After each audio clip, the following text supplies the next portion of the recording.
sont suspendues sur toute l'étendue du territoire national les activités du parti politique en sigle. Comment un sigle? Mais on nous a dit qu'il ne faut plus citer les noms de...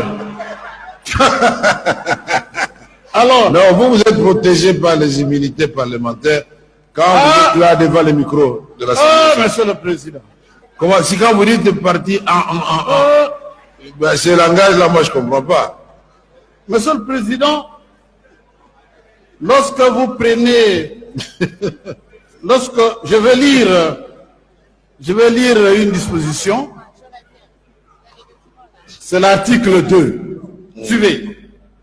Les chaînes de télévision et de radio publiques ou privées, la presse écrite et numérique, les sites web, réseaux sociaux, applications mobiles et autres canaux de communication opérant en République démocratique du Congo sont instruits de n'accorder l'espace ni à la communication des cadres ou communicateurs du parti,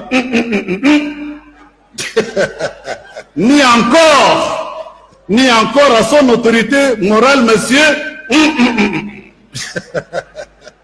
sous peine de lourdes sanctions conformément à la loi.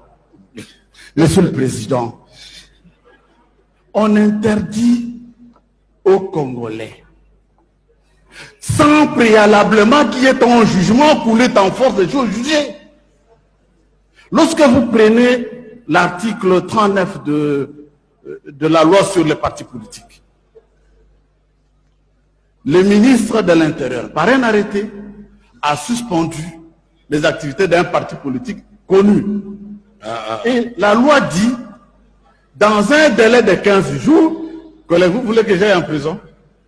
Dans un délai de 15 jours, le ministre doit saisir la justice pour valider sa décision. Passé ce délai de 15 jours, et si dans 30 jours, le juge n'a pas rendu sa décision, la décision tombe caduque. Mais vous, aujourd'hui, vous prenez un acte au jour d'aujourd'hui, alors que la décision remonte de 2 mars. Je ne sais pas combien de jours après, vous vous référez sur cette décision-là, à cette décision plutôt, pour décréter que désormais, que plus personne ne cite le nom sur la télé, que les partis.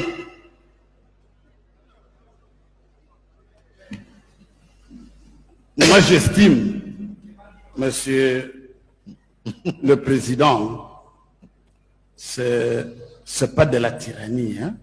Je ne sais pas comment je peux appeler ça. Mais vous avez violé la loi. Vous avez violé les principes élémentaires de la présomption d'innocence. Tout ce monde-là, membres de ce parti politique, sont-ils complices? Sont-ils auteurs? Je suis inquiet. Rassurez la presse que vous n'êtes pas en train de museler la presse. Rassurez la population qu'elle doit avoir droit à l'information.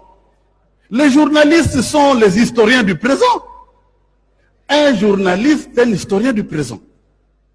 Vous devez aujourd'hui donner l'occasion aux journalistes de nous dire ce qui se passe là-bas, pour que plus tard, nos enfants sachent ce que ceux-là ont fait.